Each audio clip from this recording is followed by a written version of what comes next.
Now, today is World Hunger Day, and more than 820 million people are living in chronic hunger around the world.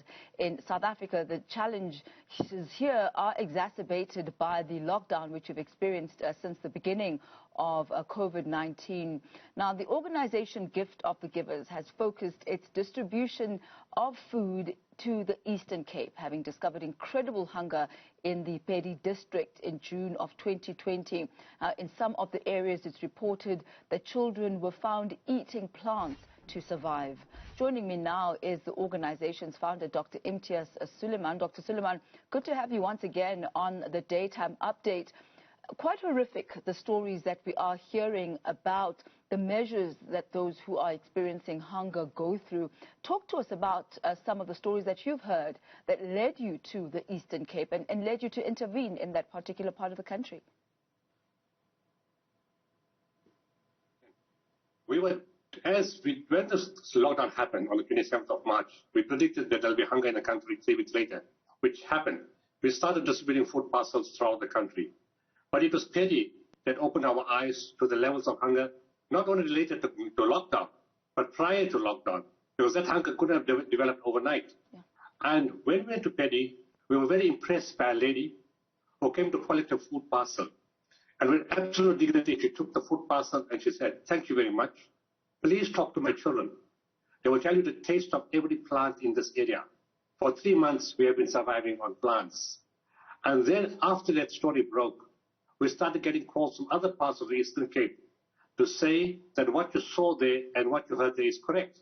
That's happening in other parts of the province also. And then we got more calls to say, you know what, please help us. We need to move the cats off the street. People are eating cats. In other places, they're eating tortoises and lizards. We can't blame them. They're hungry. They're desperate. There's no alternative for them to survive. And then our teams witnessed at dumps. When the dump trucks came, the children, more and more children started coming to dumps. And as the trucks came, they started scavenging, looking for food. We witnessed, we saw children eating from a serrated jam tin, eating from a peanut butter bottle, anything they could find. And as we supported 100 soup kitchens, we saw the queues getting longer and longer. First, it was only children. And then the elderly came. And the normal, healthy people came. And the children would come. They said, "Don't give us too much. We'll eat a little bit.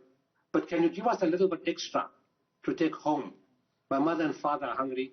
My brothers and sisters are hungry. Can you give us a little extra?" And that kind of story happens throughout the Eastern Cape.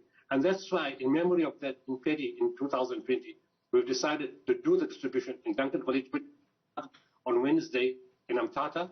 It was, supported, the campaign has been supported largely fully by Woolworths. They've supported us extensively throughout the last year during lockdown and since COVID-19. Then we went to East London yesterday, gave institutions and orphanages, and today we're in Duncan Village. Now the story is this.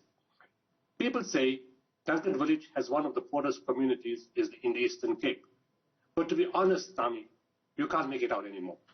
Wherever you go, it's just hunger and poor communities. And poor is not people who don't have any means, or you think of real rural people. It's middle class and even upper class people. And Dr. Suleiman, we'll talk about that in a moment when we return.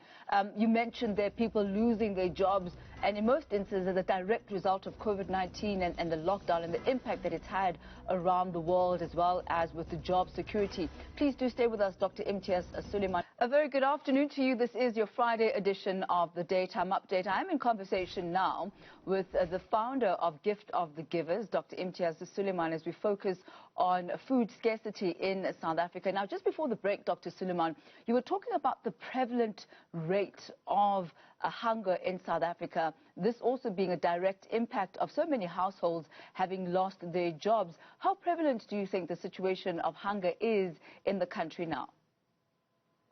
It's getting worse. It's worse than before. It was there pre-COVID. We discovered it during COVID in June 2020 very extensively, and we've watched it grow over the period of time. We've seen the food queues get longer, the calls for food parcels. You watch, you notice, and you observe people. When our trucks drove in yesterday on Wednesday into Amtata, all people who are not very mobile were sitting on the ground and just waiting patiently. When the truck came, they got the energy of athletes. and started running towards the truck. And you realize how much hope there was this truck gave them and how much desperation there is in the area. And we've noticed that all over. In the old days, we would say it's the rural people. We're finding that in city centers, in urban areas. And to understand, you know when it's really, really bad. When a farmer calls you and says, when you bring a food parcel for my farm worker, who I finally had to put off because I couldn't manage to pay him anymore. I have no more results, no money, no credit. My credit cards are maxed. I can't pay for my kids to go to school. I can't pay the bond. I can't pay the fees on my equipment and the vehicles. When you come here, please, can you give us a food parcel also? Will that be a problem to give a farmer a food parcel? And initially, they were very shy. And after that, they say, take pictures. We don't mind, take the pictures. We need other farmers to see that there's no harm in taking food parcels. Otherwise, your family will starve. And in this, we've seen the hunger. And then you would find an airline manager or hotel manager call and say, we had fantastic jobs. We got beautiful houses. We got expensive cars, but we can't pay back. We have kids in private school, and we have to take them out. We can't send them to another school. It's embarrassing for us, so we're doing homeschooling. And this kind of thing is going on, and it just keeps increasing. We're getting more and more calls of people, more and more people losing jobs or taking big, even right now, in the last week, hearing of people having to take salary cuts because the businesses are not doing well. People having to sell their trucks, having to sell their warehouses, having to put staff on. Dr. Suleiman, so what then would be the solutions? Because one can only give out so many food parcels, especially during times of extremity such as this. What then are the long-term solutions for food security, sustainable solutions for communities around the country? There's only one solution, because unless the economy grows, and unless somebody can give you jobs, and unless we can get better investment and more labor-intensive jobs, there's only one way. You have to look after yourself. And the only way to do that is to encourage a garden in your own home. Because at some point, the money is going to run out, whether it's a social grant, or whether a food parcel, or feeding facility. The only way to look after yourself, it's the same for the food, and it's the same for COVID.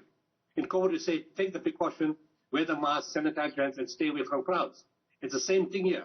For you not to stay hungry, take a piece of land, and that's what we're encouraging right now. We've been doing it for quite some time, supporting schools and communities with implements, with seeds, with fertilizer. The agriculture department is looking at it in a much bigger way. So is education, so is rural development. Government departments are now looking that the only option now is for people to do it themselves. But of course, you need buy-in from communities. You need a willingness from people to do things for themselves. And that really has to be the start, because one cannot always be, quote unquote, handing out. It really has to be a situation where you are able to empower communities to eventually be able to do for themselves. But thank you very much, Dr. Suleiman, once again for your time today. That's Dr. Imtiaz Suleiman, founder there of Gift of the Givers, as we mark World Hunger Day.